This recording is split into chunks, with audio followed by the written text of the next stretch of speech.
आज हम पढ़ेंगे चैप्टर 14 आर्थिक अवधारणा एवं नियोजन।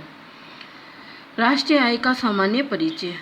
हम दिन प्रतिदिन के जीवन में अनेक बार आय शब्द का प्रयोग करते हैं। किसी भी व्यक्ति या परिवार के कल्याण को देखने हेतु सर्वाधिक उपयोगी कारक आय को माना जाता है। हम सब ये जानते हैं कि आय कल्याण का एकमात्र निर्धारक नहीं है, किंतु इसे व्यक्ति के कल्याण के अनेक निर्धारकों में से एक प्रभावशाली कारक अवश्य ही माना जाता है।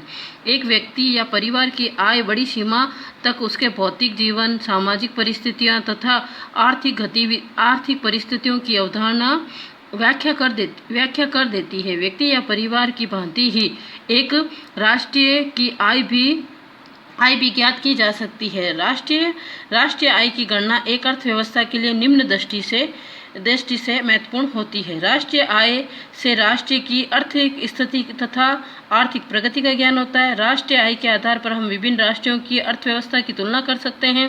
इससे अर्थव्यवस्था में विभिन्न क्षेत्रों के योगदान एवं इसके सापेक्षिक महत्व की जानकारी मिलती है। राष्ट्रीय आय के अनुमानों के आधार पर अर्थव्यवस्था के भावी नीतियों का निर्माण किया जा सकता है।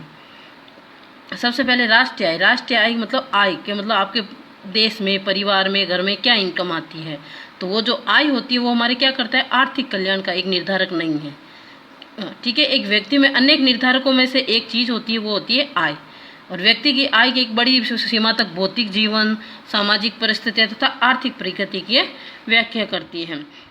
व्यक्ति या परिवार की भांति एक राष्ट्र की भी आय होती है। पूरे एक राष्ट्र में जैसे एक देश के अंदर लोग रहते हैं, उन सब की क्या आय होती है, वो भी। तो राष्ट्रीय आय से क्या क्या होता है, ये निम्नलिखित दृष्टि से हम इसको समझा सकते हैं राष्ट्रीय आय को।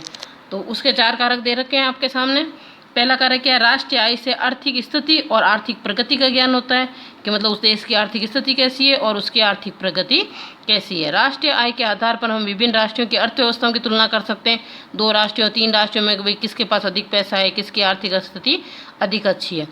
इससे अर्थव्यवस्था में विभिन्न क्षेत्रों में योगदान मतलब वो प्राथमिक क्षेत्र, द्वितीय क्षेत्र और तृतीय क्षेत्र, तीनों क्षेत्रों के अंदर किसमें कितना योगदान है, उनका सापेक्षिक महत्व की हमें जानकारी मिलती है।